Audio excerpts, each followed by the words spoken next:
For my authentic assessment project, I have made a word cloud and am using Screencast-O-Matic to voice over to explain why I have chosen some of the words that I have. So, we were told to pick 10 of the main ideas that we have taken away from this class. And some of those, for me, include choice boards, the Every Child Needs a Champion video, UDL classroom culture, misunderstood minds, ELL formative versus summative assessment, authentic assessment, fist of five, problem-based learning, and instructional strategies.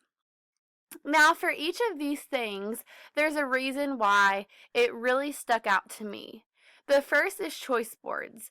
I think that that is a fantastic thing to use in the classroom because it provides choice for your students and gives them an opportunity to do something that they feel they can excel at. And I think that every student needs to have a choice, and I think that they need to feel confident in themselves.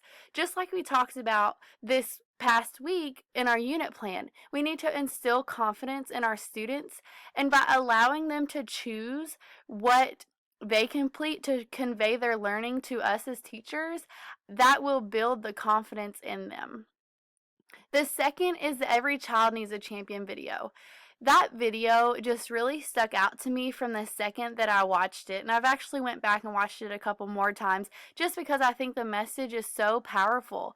As educators, we need to look at the positives because the +2 is a lot better than a -18 at the top, and the student will recognize that and will build that connection with you, which is important.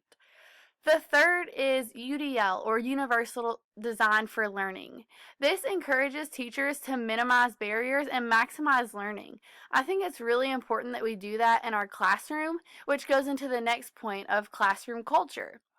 That sets the tone of how the things will go for the entire year. There needs to be a classroom culture of trust and respect and learning. And if you have all of those things and the student really feels comfortable in the classroom, they will then be able to learn.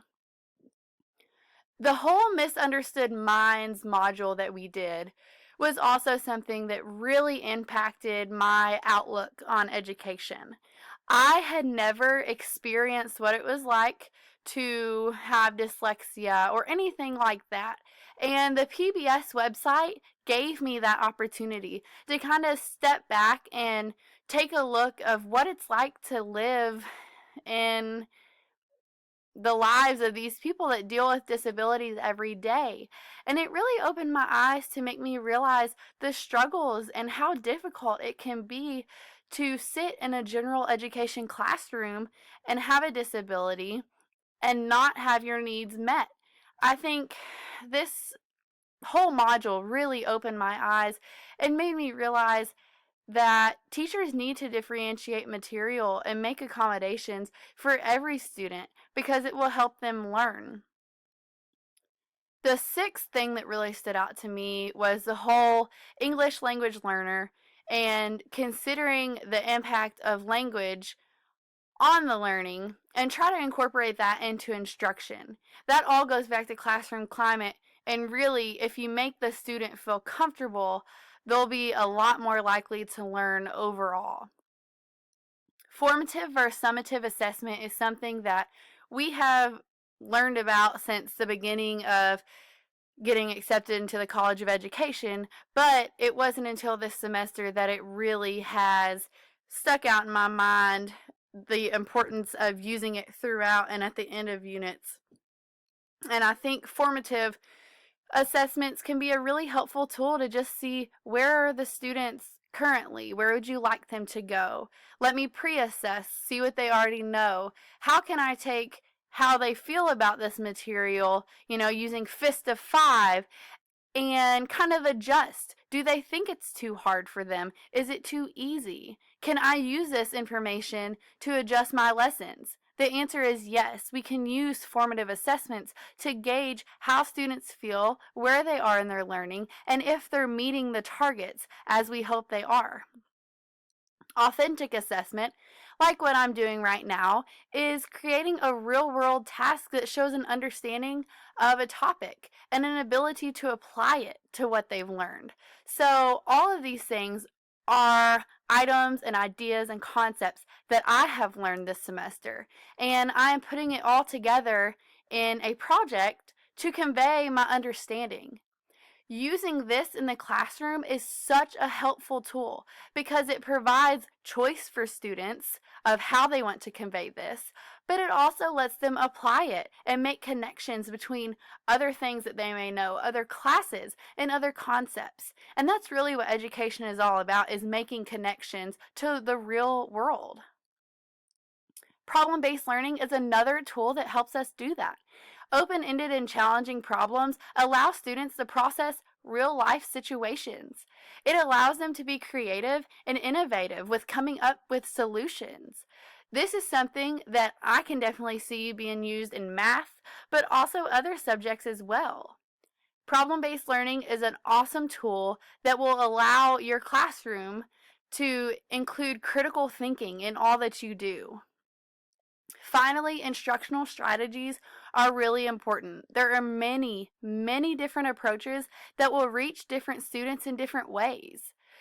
Using different instructional strategies will provide a variety of approaches and will allow you to keep interest of all of your students throughout the day. Some students may be more musically inclined, while others prefer movement, and some may just like to listen to you speak. Keeping that in mind, and maybe even doing an interest indicator and asking your students what they prefer, will help you to better meet their needs. These are all important things that I have learned this semester.